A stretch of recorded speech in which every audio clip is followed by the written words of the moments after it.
श्री व्यास जी का राजा युधिष्ठिर को अश्मा मुनि का कहा हुआ धर्मोपदेश सुनाना।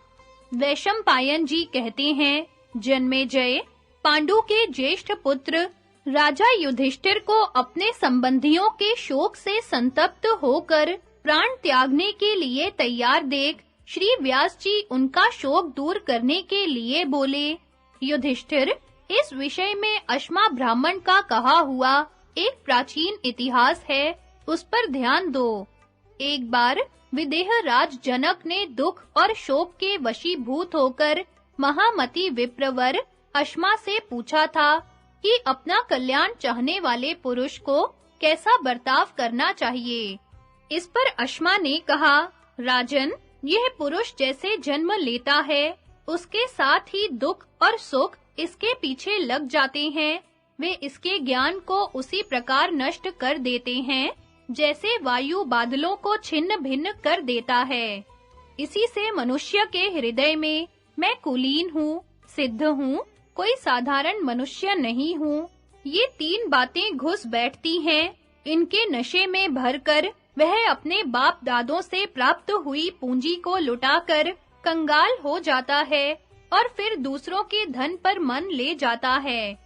उसे मर्यादा का कोई ख्याल नहीं रहता, वह अनुचित उपायों से धन जुटाने लगता है। यह देखकर राजा लोग उसे दंड देते हैं। इसलिए मनुष्य के ऊपर सुख या दुख जो कुछ आ पड़े उसे सहना ही चाहिए, क्योंकि उसे दूर करने का कोई उपाय भी तो नहीं है। अप्रियों का संयोग, प्रेमियों का वियोग, इष्ट अनिष्ट और सुख दुख इनकी प्राप्ति प्रारब्धानुसार ही होती है। इसी प्रकार जन्म मरण और हानि लाभ भी देवाधीन ही है। वैद्यों को भी रोगी होते देखा जाता है, बलवान भी कभी-कभी निर्बल हो जाते हैं तथा श्रीमान भी कंगाल होते देखे गए हैं। यह काल का उलटफेर बड़ा ही अद्भुत है।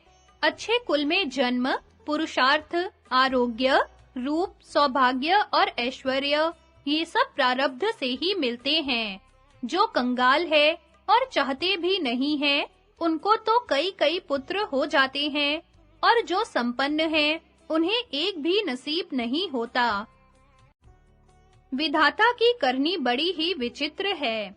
रोग, अग्नि, जल, शस्त्र, भूख प्यास, आपत्ति, विष, ज्वर, मृत्यु और ऊंची स्थिति से गिरना, ये सब जीव के जन्म के समय ही निश्चित हो जाते हैं। उसी नियम के अनुसार इसे इन स्थितियों में जाना पड़ता है। आज तक न तो कोई इनसे छूट सका है और न अब छूट सकता है। इस प्रकार काल के प्रभाव से जीवों का इष्ट और अनिष्ट पदार्थों के साथ संबंध होता है। वायु, आकाश, अग्नि, चंद्रमा, सूर्य, दिन रात, नक्षत्र, नदी और पर्वतों को भी काल के सिवा और कौन बनाता और स्थिर रखता है। सर्दी, गर्मी और वर्षा का चक्र भी काल ही के योग से चलता है। यही बात मनुष्यों के सुख दुख के विषय में भी है। राजन, जब मनुष्य पर मृत्यु या वृद्धावस्था की चढ़ाई होती है, तो औषधि, मंत्र, होम और जप कोई भी उसे बचा नहीं सकते। जिस प्रकार समुद्र में दो लक्कड़ कभी मिलते और कभी बिछुड़ जाते हैं, इसी प्रकार यहाँ जीवों का समागम होता है।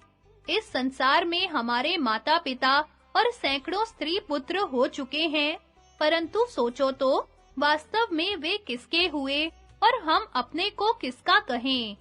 इस जीव का न तो कभी कोई संबंधी हुआ है और न होगा ही। रास्ते में चलते हुए बटोहियों के समान ही हमारा स्त्री, बंधु और सुहृद गण से समागम हो जाता है। अतः विवेकी पुरुष को अपने मन में इसी पर विचार करना चाहिए कि मैं कहाँ हूँ, कहाँ जाऊंगा, कौन हूँ, यहाँ किस कारण से आया हूँ और किस लिए किसका शोक करूं। यह संसार अनित्य है और चक्र के समान घूमता रहता है। इसमें माता-पिता, भाई और मित्रों का समागम रास्ते में मिले हुए बटोहियों के समान ही है। कल्याणकामी पुरुष को चाहिए कि शास्त्राज्ञा का उल्लंघन न करके उसमें श्रद्धा रखे, पितरों का श्राद्ध और देवताओं का पूजन करे, यज्ञों का अनुष्ठान करे तथा धर्म, अर्थ और काम का सेवन करे। हाय, यह संसार अगाध काल समुद्र में डूबा हुआ है, उसमें जरा मृत्यु जैसे विशाल ग्राह भरे हुए हैं, किंतु इसे कुछ होश ही नहीं है। वैद्य लोग भी बड़े कड़वे-कड़वे काढ़े और तरह-तरह के घृत पीते रहते हैं, तो भी समुद्र जैसे अपने तट का उल्लंघन नहीं करता, उसी प्रकार मृत्यु को वे भी पार नहीं कर पाते। जो रसायनों के जानने वाले वैद्य तरह-तरह के रासायनिक द्रव्यों का सेवन करते रहते हैं, किंतु उन्हें भी बुढ़ापे से जर्जर होते देखा ही जाता है। इसी प्रकार तपस्वी, स्वाध्यायशील, दानी और बड़े-बड़े यज्ञ करने वाले भी जरा और मृत्यु को पार नहीं कर सकते।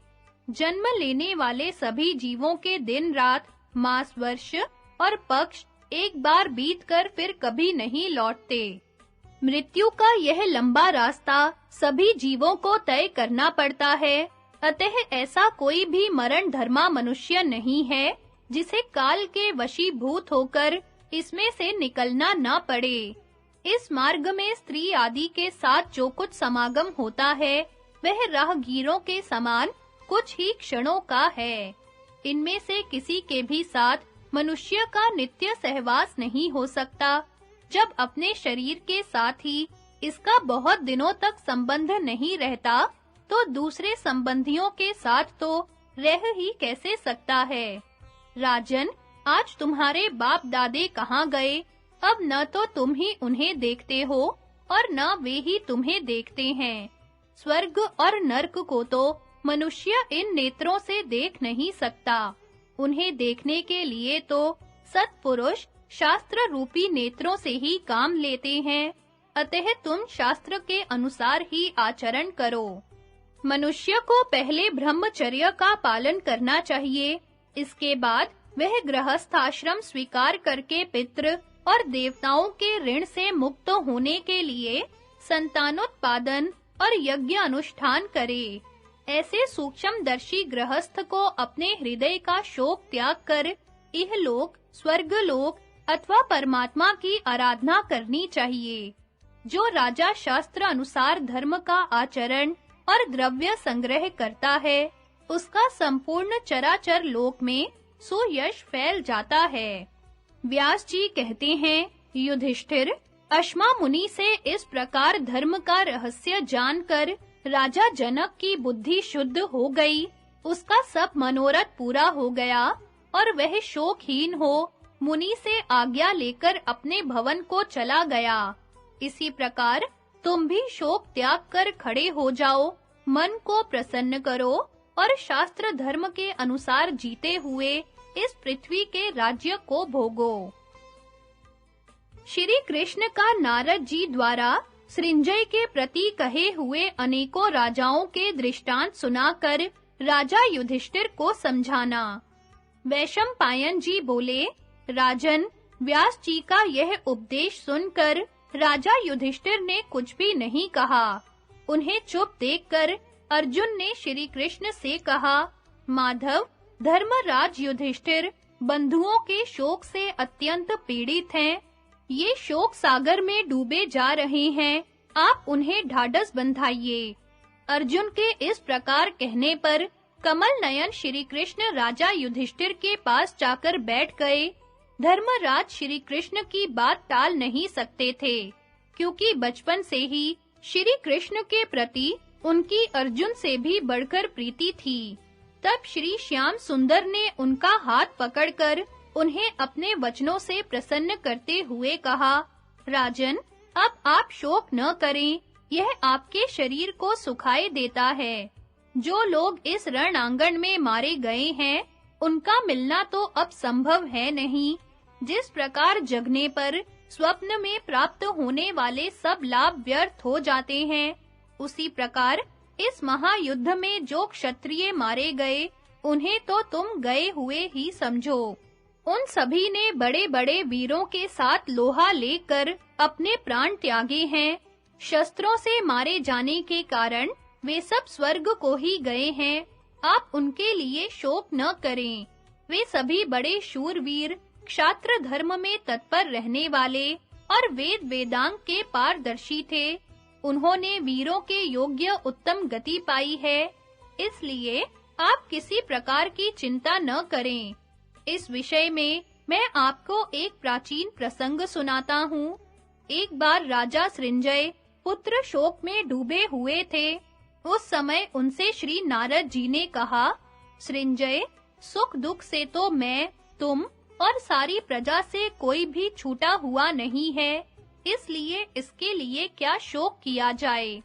तुम अपने शोक को शांत करो और मैं जो बात कहता हूँ उस पर ध्यान दो।